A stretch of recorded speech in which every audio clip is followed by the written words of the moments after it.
Hello மகளே, நான் மணிகண்டன். நானும் ஃப்ரெண்டும் பேசிகிட்டு இருக்கும்போது நிறைய பேருக்கு வந்து நீங்கள் கெஸ் பண்ணியிருப்பீங்க யாருன்னு. ஸோ ஈரோட்டில் பார்த்தீங்கன்னா கோத்ரேஜ் வந்து மில்கி மோர் வந்து பார்த்தீங்கன்னா 1450 ரூபா தான் சொல்கிறார் அவர். ஐயோ தப்பாயிருச்சே அப்படின்னு யாரும் ஷாக் ஆகிடாதீங்க. ஆக்சுவலாக நானும் அவரும் பேசிக்கிட்டு இருக்கும்போது கோத்ரேஜ் மில்கி மோர் எங்கள் ஏரியாவில் 1850 ரூபாங்க. எஸ்கேஎம்மில் மில்கி ரிச் பார்த்திங்க அப்படின்னா 1850 ரூபா, 30 ரூபா அந்த தடவை அந்த மாதம் விலை ஏறிடுச்சு அப்படின்னு சொல்லிட்டு நான் பேசினேன். 1880 ரூபாயா அப்படின்னு ஒரு நிமிஷம் ஷாக் ஆனார்.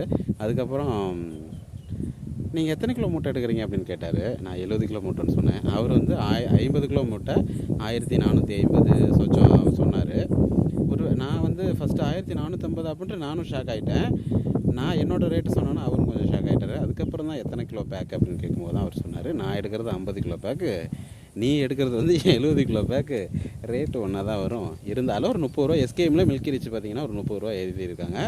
ஆனால் பால் விலை ஏறின பாடு கிடையாது. 31 ரூபா 32 ரூபா தான் எங்கள் ஏரியாவில் போயிட்டுருக்கு. ஆவின்லேயுமே அந்த ரேட் தான் போயிட்டுருக்கு. ப்ளஸ் இன்சென்டிவ் சேர்த்தோம்னா ஒரு 33 ரூபா 34 ரூபா அது மாதிரி தான் வரும். பால்காரன் இங்கே வந்து நம்மக்கிட்ட எடுக்கிறது பார்த்திங்கன்னா 31 32, ஒரு சிலர் 32 எடுக்கிறாங்க, ஒரு சிலர் 30 எடுக்கிறாங்க, ஒரு சிலர் 3 விதமாக எடுத்துகிட்டு இருக்கிறாங்க. ஸோ இங்கே வயலில் கறக்கிறவங்களுக்குலாம் ஒரு ரேட்டு, ஊருக்குள்ளே கறக்கிறவங்களுக்குலாம் ஒரு ரேட்டு.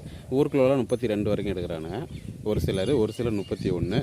இங்கே வந்து பார்த்திங்கன்னா 30 31, ஒரு சிலர் 31, ஒரு சிலர் 30. ஸோ அது மாதிரி தான் இங்கே மில்க் ரேட்டு போய்கிட்டுருக்கு.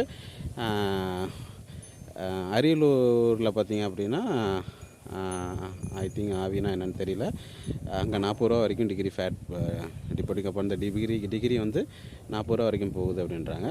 ஸோ 35க்கு மேலே போனாலே நமக்கு எந்த பிரச்சனையும் இல்லை. 35 கீழே போனால் கொஞ்சம் கஷ்டம்தான். பட் இதுவே நம்ம ஓகேன்னு சொல்ல முடியாது. பட் வேறு வழி இல்லை. 35க்கு மேலே போனால் கொஞ்சம் நல்லா இருக்கும். தெரியல உங்கள் ஊரில் எப்படி எவ்வளோ மில்க் ரேட்டு போகுது அப்படின்னு.